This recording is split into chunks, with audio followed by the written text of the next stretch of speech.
السلام علیکم۔ کبھی یہ خیال آیا ہے کہ قرآن کا پہلا باب یعنی سورہ فاتحہ ہر نماز کا اتنا لازمی حصہ کیوں ہے؟ اس کی وجہ صرف یہ نہیں ہے کہ یہ ایک دعا ہے، بلکہ یہ اللہ کے ساتھ بات چیت کا ایک مکمل، ایک پرفیکٹ نقشہ ہے۔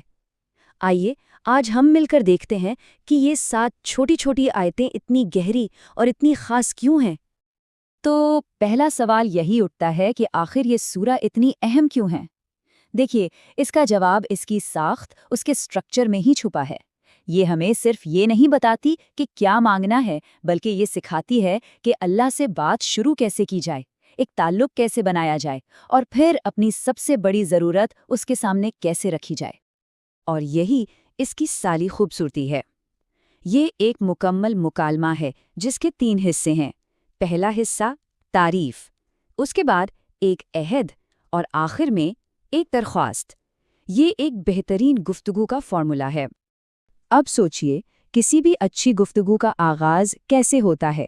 ہم سب سے پہلے اس ہستی کو اکنالج کرتے ہیں، اس کا اعتراف کرتے ہیں جس سے ہم بات کر رہے ہیں۔ سورہ فاتحہ کا پہلا حصہ بالکل یہی کرتا ہے۔ یہ اللہ کی تعریف اور اس کی صفات بیان کرنے کے لیے وقف ہے۔ اور یہ گفتگو شروع ہوتی ہے بسم اللہ سے، جیسے ہر اچھا کام شروع ہوتا ہے۔ یہ ایک طرح کا اعلان ہے کہ ہم اس بات چیت میں اللہ کی رحمت اور اس کی مہربانی کے سائے میں داخل ہو رہے ہیں۔ پہلی آیت ہی پوری گفتگو کے لیے ایک محبت بھرا لہجہ سیٹ کر دیتی ہے، اور اس کے فوراً بعد خالص تعریف کا اظہار ہوتا ہے۔ تمام تعریفیں اللہ ہی کے لیے ہیں، کسی اور کے لیے نہیں۔ یہ اس بات کا اقرار ہے، اس بات کا اعتراف ہے کہ تعریف کا اصل اور حتمی حقدار صرف اور صرف وہی ہے۔ اب ذرا اس لفظ پر غور کریں، رب العالمین۔ اس کا مطلب صرف اس دنیا کا رب نہیں ہے، عالمین یعنی تمام جہان۔ وہ کہکشائیں جنہیں ہم آج ٹیلیسکوپ سے دیکھ رہے ہیں، اور وہ جہان بھی جن کا ہمیں تصور تک نہیں۔ یہ ایک ہی جملے میں اللہ کی لامحدود طاقت اور اختیار کا اعتراف ہے۔ پھر رحمت کے 2 پہلو سامنے آتے ہیں، الرحمن اور الرحیم۔ اس کو سمجھنے کا ایک آسان طریقہ ہے۔ الرحمن اللہ کی وہ رحمت ہے جو سورج کی طرح ہے، جس کی روشنی اور گرمی سب کو ملتی ہے، چاہے کوئی بھی ہو۔ لیکن الرحیم اس خاص چشمے کی طرح ہے جس سے صرف وہ لوگ پیتے ہیں جو اس کی تلاش میں آتے ہیں۔ ایک رحمت عام ہے، دوسری خاص۔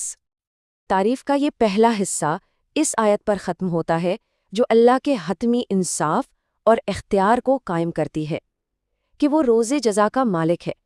یہ ہمیں یاد دلاتا ہے کہ اس کی رحمت کے ساتھ ساتھ مکمل اور حتمی انصاف بھی اسی کے ہاتھ میں ہے۔ یہاں سے ہم سورہ کے دوسرے حصے میں داخل ہوتے ہیں، جو اس گفتگو کا کہہ لیں کہ کلائمیکس ہے۔ یہاں بات کرنے والے کا انداز تعریف سے بدل کر ایک براہ راست ذاتی اقرار کی طرف آ جاتا ہے، اور پھر گفتگو کا رخ اچانک بدل جاتا ہے۔ ہم صرف تیری ہی عبادت کرتے ہیں اور تجھ ہی سے مدد مانگتے ہیں۔ ایک چیز نوٹ کی، اب تک اللہ کے بارے میں بات ہو رہی تھی، یعنی 3rd پرسن میں، لیکن اب ہم براہ راست اللہ سے بات کر رہے ہیں 2nd پرسن میں۔ یہ اس سورہ کا دل ہے، وہ لمحہ جب بندے اور رب کے بیچ کا فاصلہ ختم ہو جاتا ہے۔ اس ایک آیت میں 2 بہت بڑے وعدے ہیں۔ پہلا، عبادت کا اقرار کہ ہماری تمام بندگی، ہماری تمام ڈیووشن صرف تیرے لیے ہے، اور دوسرا، مکمل بھروسے کا اعتراف کہ ہر قسم کی مدد کے لیے ہم صرف اور صرف تجھ ہی سے رجوع کرتے ہیں۔ اور دیکھیے، یہ آیت سورہ کی ساخت میں کتنی خوبصورتی سے رکھی گئی ہے۔ یہ تعریف اور دعا کے 2 حصوں کو جوڑنے والے ایک پل کی طرح ہے۔ اللہ کی عظمت کو تسلیم کرنے کے بعد ہم اس سے اپنے تعلق کا اقرار کرتے ہیں، اس سے پہلے کہ ہم کچھ مانگیں۔ تو ٹھیک ہے، ہم نے اللہ کی تعریف کر لی، اس سے اپنا رشتہ بھی واضح کر دیا۔ اب کیا؟ اب وقت ہے اس گفتگو کے اصل مقصد کا، یعنی وہ دعا مانگنے کا جس کے لیے یہ سارا ماحول بنایا گیا تھا۔ اور وہ درخواست کیا ہے؟ ہمیں سیدھا راستہ دکھا۔ یہ صرف کوئی عام دعا نہیں ہے، یہ انسان کی سب سے بنیادی اور سب سے گہری ضرورت کا اظہار ہے۔ دولت، صحت یا کامیابی مانگنے کے بجائے ہم وہ چیز مانگ رہے ہیں جو ان سب کی بنیاد ہے، صحیح سمت یعنی ہدایت۔ لیکن یہ سیدھا راستہ آخر ہے کیا؟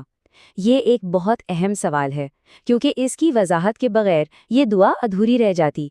خوش قسمتی سے سورہ خود ہی اس کا جواب بھی دیتی ہے۔ اور قرآن اس سوال کو ہوا میں نہیں چھوڑتا، آخری آیت اس راستے کو 3 زاویوں سے بالکل صاف کر دیتی ہے۔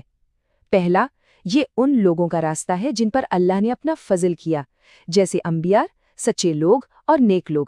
دوسرا، یہ ان کا راستہ نہیں ہے جن پر غضب ہوا، یعنی وہ لوگ جو سچ کو جاننے کے بعد بھی اس سے منہ موڑ گئے۔ اور تیسرا، یہ ان کا راستہ بھی نہیں جو بھٹک گئے، یعنی وہ جو لا علمی کی وجہ سے راستے سے ہٹ گئے۔ یہ تعریف اتنی مکمل ہے کہ کوئی شک باقی نہیں رہتا۔ تو آئیے اس ساری بات کو سمیٹتے ہیں۔ سورہ فاتحہ صرف چند آیتوں کا مجموعہ نہیں ہے، بلکہ یہ ایک مکمل اور جامع دعا کا ایک بہترین نمونہ ہے۔ تو دیکھیے، صرف 7 مختصر آیات میں ہمارے پاس ایک مکمل خاکہ ہے۔ تعریف جس سے گفتگو کا آغاز ہو، عہد جو تعلق کو مضبوط کرے، اور دعا جو ہماری سب سے بڑی ضرورت کو بیان کرے۔ یہ 3 قدم مل کر اللہ سے بات کرنے کا سب سے خوبصورت طریقہ بناتے ہیں۔ اور یہ ہمیں ایک آخری سوچ پر چھوڑ دیتا ہے۔ جب کسی نے اللہ کی تعریف کی، اس سے اپنی وفاداری کا عہد کیا اور زندگی کے ہر معاملے میں سیدھے راستے کی ہدایت مانگ لی، تو اس کے بعد مانگنے کے لیے اور کیا باقی رہ جاتا ہے؟